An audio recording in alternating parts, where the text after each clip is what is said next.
All right, we're going to begin this hour, though, with the airstrike that killed Al-Qaeda's leader, Ayman al-Zawahiri. He was a key figure in planning the 9/11 attacks, and he'd led the terrorist organization for the past 11 years, since Osama bin Laden's death. Al-Zawahiri was killed in a U.S. drone strike in Kabul, ending a manhunt lasting more than 2 decades. In a speech last night, President Biden said he gave the final authorization for the strike and there were no civilian casualties.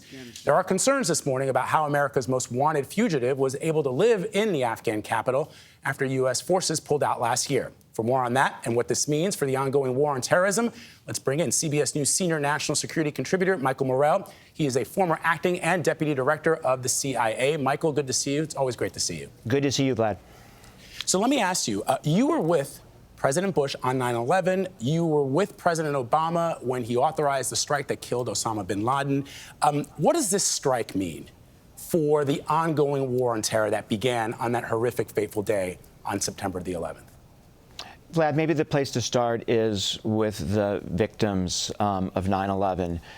President Bush kept a chart of all of those al-Qaeda operatives responsible for 9/11, and he would cross off individuals as they were captured or killed. And this weekend was the last person on the list, and that was Zawahiri, and he was crossed off. So that should bring some degree of closure to those victims of 9/11. Certainly, the 9/11 families are most likely the ones that are breathing a sigh of relief, including all Americans. But I have to ask you, Mike, given that we now know that the Taliban is sheltering, providing safe harbor for terrorists, should the United States be worried about a retaliatory attack? So Al-Qaeda has wanted to use Afghanistan, to use Taliban control of Afghanistan to rebuild their capabilities. They're fairly weak there now, but they want to rebuild their capabilities. And what this does, more than anything else, is says to them that we have to worry first and foremost about our security, even in Taliban-controlled Afghanistan, because the U.S. can reach us there. That will make it more difficult for them to rebound. So that is a good thing. That is the main benefit of this strike over the weekend. Michael, based on your experience from an intelligence standpoint, the knowledge that you have, how is this strike likely carried out? Yeah. Nate, 3 phases to this. The first phase is there's some intelligence, there's some specific intelligence that takes you to the site, that took you to this building, this mansion in Kabul. And then once you're there, you spend a lot of time looking at it, staring at it, watching the pattern of life, and you're trying to do 2 things. You're trying to make sure that the person who you're actually looking at is the person you think it is. So is this Ayman Zawahiri? And then secondly, you're looking for opportunities to conduct a strike where you don't take out any civilian casualties. And so you spend a lot of time in phase 2. Phase 3 then is actually taking the strike when you're given that opportunity.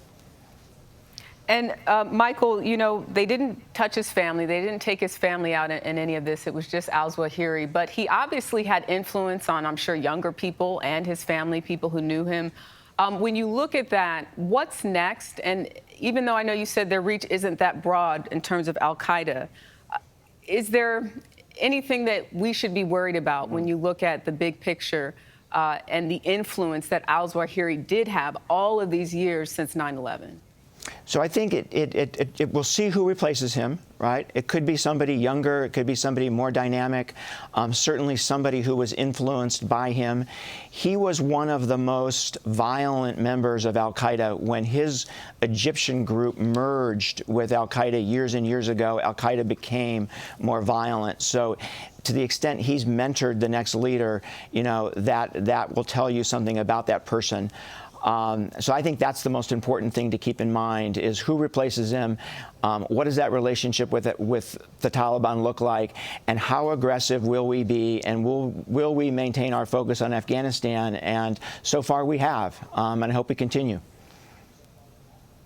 Michael Morell, thank you. You're welcome.